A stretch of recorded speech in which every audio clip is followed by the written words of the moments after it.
সুন্দরবন উপকূলীয় এলাকায় লবণাক্ততা আর ঘন ঘন প্রাকৃতিক দুর্যোগের সঙ্গে লড়াই করেই টিকে আছে এখানকার মানুষ।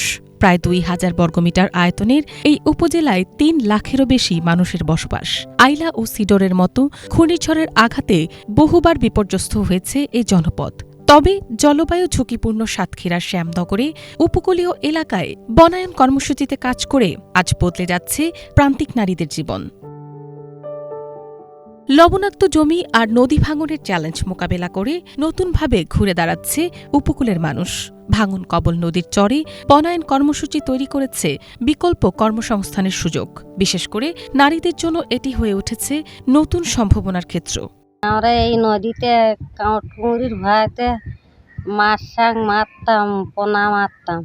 এখন ফ্রেন্ডশিপ হয়েছে, আমরা আর নদীতে মাছ শাক তমন মারি নিয়ে এই বনে কাজ করি, স্বামী স্ত্রী দুজন মিলে।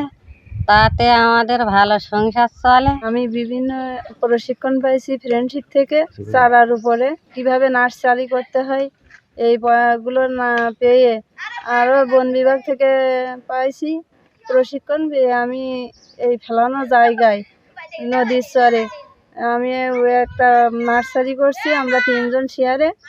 এই নার্সারি থেকে আমার প্রতি বছরে প্রায় 2 লক্ষ টাকা হয়। স্থানীয়রা জানান, এক সময় জীবিকার তাগিদে তাদের সুন্দরবনের নদীতে জাল ফেলে মাছ ও কাঁকড়া ধরতে যেতে হতো।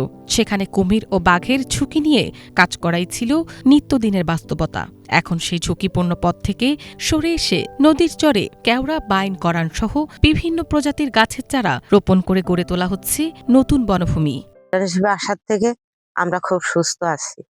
এই গাছ লাগানোর পরে আমরা কোনো দুর্ব্যবহার আমাদের উপরে করে না। পানি এখন গাছে আটকে রেখেছে। এখন আমরা মাছ কাঁকড়া সব ধরে আমাদের সংসার ভালো রকম চলে। আমরা ফ্রেন্ডশিপে কাজ করি। আমরা খুব সুস্থ আছি। আমাদের কাঠ পাতা মাছ কোথাও আনতে যাওয়া লাগে না। পাশে আমি কিছু চারা লাগাইছি, বন্যায়নে 6 রকম চারা আছে। আমি বছরের মাথায় বিক্রি করে সেখান থেকে আমার 2 লক্ষ টাকা আসে। দিনভর কাজ করে 300 থেকে 400 টাকা আয় করছেন এখানকার নারীরা। এতে সংসার চালানোর পাশাপাশি সন্তানদের পড়াশোনার খরচও যোগাতে পারছেন। অনেক পরিবারে স্বামী স্ত্রী দুজনই এ কাজে যুক্ত থাকায় আর্থিক সচ্ছলতাও বেড়েছে। বন লাগানোর পরে নদী ভাঙন অনেকটা কমে গেছে। এখানে পানির ঢেউ না লাগায় ভেড়ি বাঁধ খুব ভালোভাবে আসে, ভেড়ি আর ভাঙে না। যার ফলে আমরা বন্যা কবল থেকে, নদী বাঁধের ভাঙন থেকে গ্রামবাসী উপকৃত হয়েছি।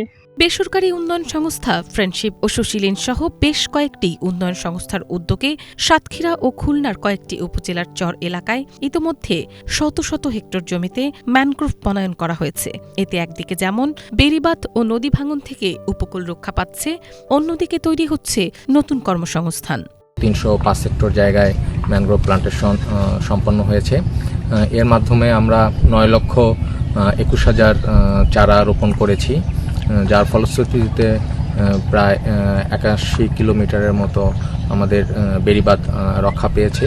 এর পাশাপাশি আমাদের এখানে বিভিন্ন ধরনের সাপোর্ট সহায়তা প্রদান করতেছি, যেটা এলাকার প্রান্তিক জনগোষ্ঠীর জীবনমান উন্নয়নে সহায়তা করতেছে এবং বিশেষ করে মহিলাদের জীবনমান উন্নয়নে এটা প্রচণ্ড প্রভাব ফেলেছে। তার মাধ্যমে তারা সবজি বাগান করতেছে এবং বিভিন্ন ফলের চারা এবং হাঁস মুরগি ইত্যাদি প্রদান করা হয়েছে, যার ফলে তারা তাদের এই সবজি বিক্রি করে প্লাস হাঁস মুরগির ডিম এবং বাচ্চা বিক্রি করে তারা আর্থিকভাবে লাভবান হচ্ছে।